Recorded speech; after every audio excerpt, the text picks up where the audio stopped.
ദൈവികമായ രക്ഷയും കരുണയും നമ്മുടെ പേരിലുണ്ടായിരിക്കട്ടെ. വിശുദ്ധ ഖുർആൻ അധ്യായം 3 സൂറത്ത് ആലി ഇമ്രാൻ വചനം 185.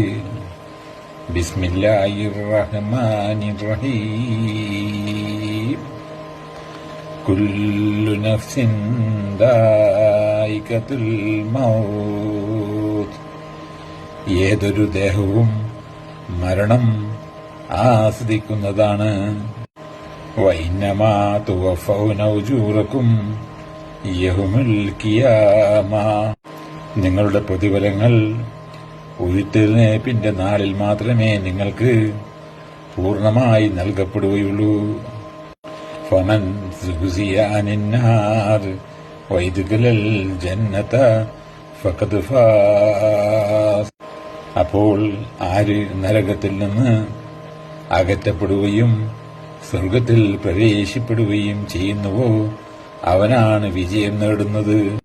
വമാൽ ഹയാത്തുദ് ദുനിയാ ഇല്ലാ മതാഉൽ ഗുറൂർ. ഐഹിക ജീവിതം കബളിക്കപ്പെടുന്ന ഒരു വിഭവമല്ലാതെ മറ്റൊന്നുമല്ല.